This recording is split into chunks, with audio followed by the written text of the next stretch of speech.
Good old Dr. Saville. Dr. Savile's left me the camera out. I'm expecting that he thinks I'm going to do something clever with it. Anyway, there we go. So, this little mini lecture, I suppose, is on mutation, and particularly, in fact only, we're going to talk about, I'm going to talk about changes to base sequences. So this is going to be a little bit of synoptic for you as well, woohoo! Because we're going to be talking about protein synthesis, and we're going to be talking about introns and exons. So, there are various ways in which mutations can happen, which will change base sequences. So we can substitute one base for another, substitution. We can delete bases, deletion. We can add bases in, addition. We can translocate bases, which means switching them round. We're not going to worry too much about translocation. So I'm just going to write out a little sequence of DNA bases. So this is a little sequence that codes for a short protein with just 3 amino acids in. Now this will never ever happen. There's no protein that's 3 amino acids long. So, our DNA base sequence then, we're just going to start TAC. Now notice how I'm reading it in threes, that's because it's a triplet code. AGT, ACC. So these are our coding bits. But of course remember that we've then got some introns. I'll do those in a different colour. So I'm then just going to put in a pile of repeats. So TTA, TTA, TT. I'm just going to make it an uneven number. So this will be the intron in between my this little sequence of amino acids. And then I've got CCG coding again, and ATT. So everything in black are going to be my exons. So these are the bits that are going to exit the nucleus on my RNA. So we then get RNA polymerase, and that comes along and it makes this complementary copy. It brings new mRNA nucleotides down to the DNA template, one at a time, attaches them, condenses that sugar phosphate backbone. And because we're talking about RNA, we've now got U everywhere we would normally have a T. So our base pairing T to A to T, but it's a U, C to G. A to U, G to C, T to A to U, C to G, C to G, T to A, T to A to U, U, A, and then we've got G, G, C, U, A. And our next thing to do, so that would be our pre-mRNA, would be to edit that out. Now obviously if we're talking about a prokaryote mutation, then there are no introns to edit out. This is purely a phenomenon for eukaryotes. So our mRNA that's going to leave the nucleus will have the sequence AUG, UCA, UGG, GGC, UAA. And we can then work out what exactly those amino acids are coding for. So what amino acids am I going to have in my final finished product? So we're going to transfer that to an amino acid sequence. And you're thinking, hang on a minute, didn't we do this last year? Yes, we did. That's why it's synoptic. So A, first base, U, second base, G, third base. That's my start code, or methionine. So remember that they're not all going to start off with methionine. and that may be chopped out at, say, a modification stage. We've then got U, you see that? U, C, A. No, U, get it right, C, A, which is going to be serine. So those two are going to attach together on the ribosome.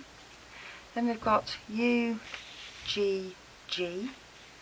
So U, G, G, tryptophan.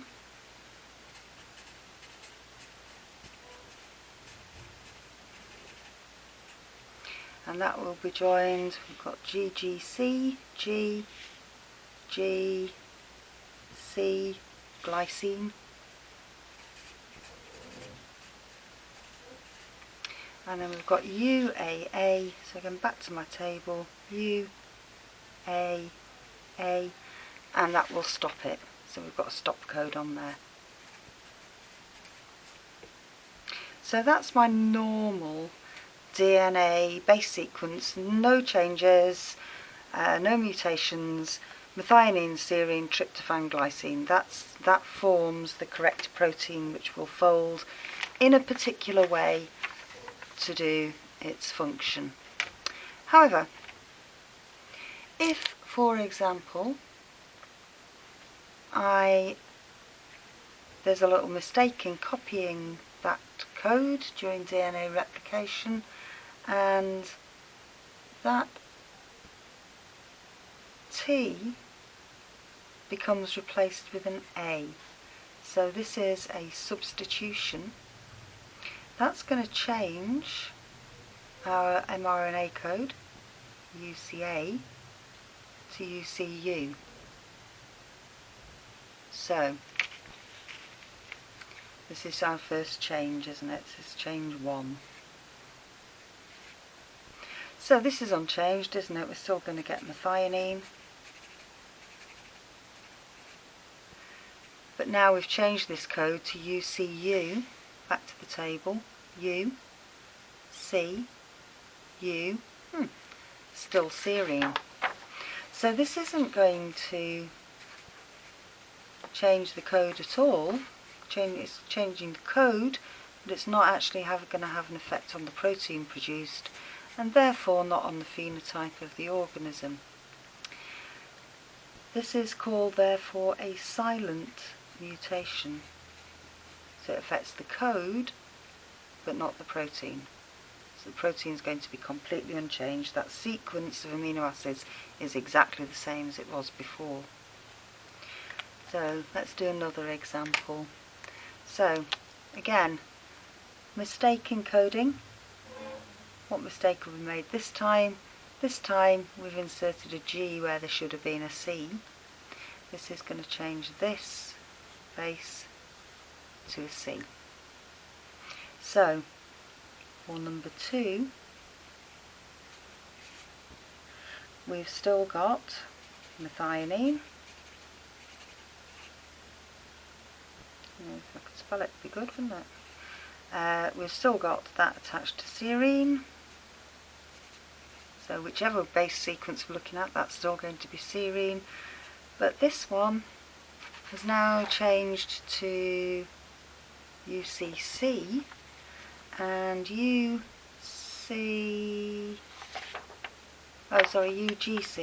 UGC codes for cysteine. Now cysteine is an amino acid with a sulfur group in it, so that could drastically change the bonding, and of course the glycine at the end, that's unchanged. So here, now we do have to be careful with our wording. What we've done is we've changed our amino acid. So we haven't made a different amino acid. That cysteine will have been knocking around in the cytoplasm with everything else, but we have changed the primary structure of the protein, or the sequence of amino acids.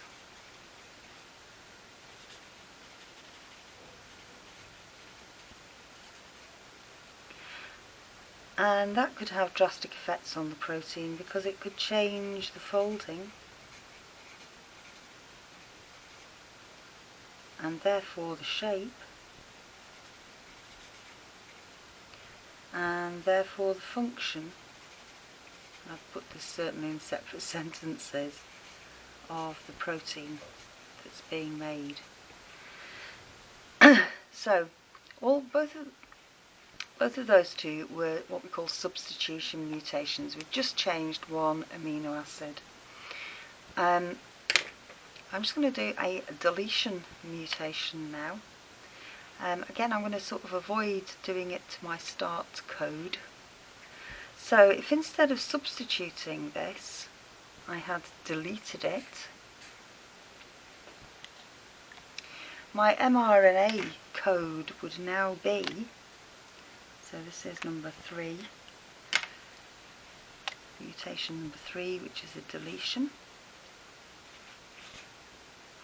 My code would now be AUG UC, missing the A, U G G C, sorry, where did I get that from? Sorry, G G C U A A. So what we've done is we've sort of shifted that code on at that point, so it's now moved an entire sort of reading frame along. So our first one isn't going to be changed, that will still be methionine. I'm just going to abbreviate that to MET. Our next one will be UCU, serine, that's okay.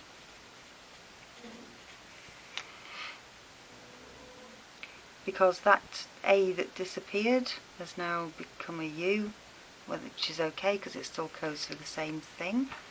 We then move on to the next one, which is now GGG. G, G, G. So that's going to be now, instead of being tryptophan, that's going to be glycine.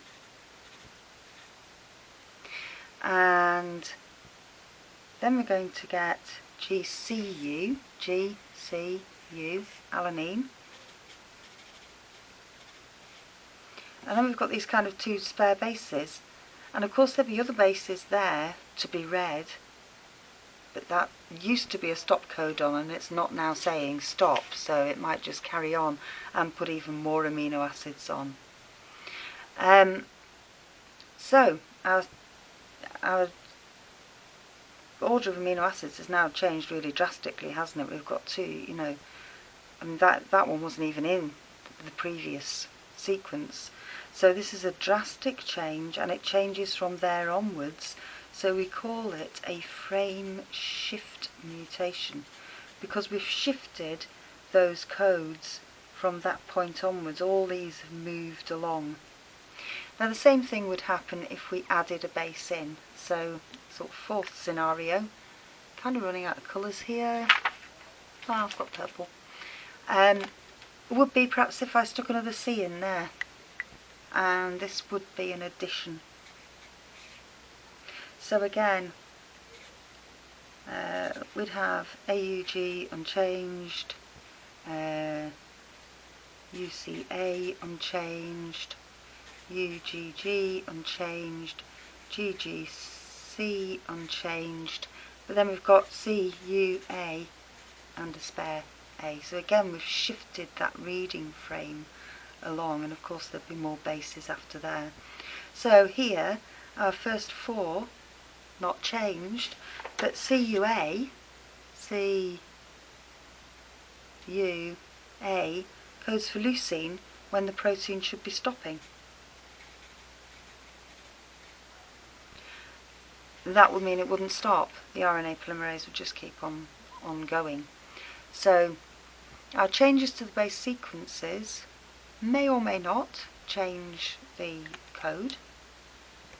So this is a silent mutation where it doesn't change the amino acid, and this is one that does. And these, of course, were both our substitution.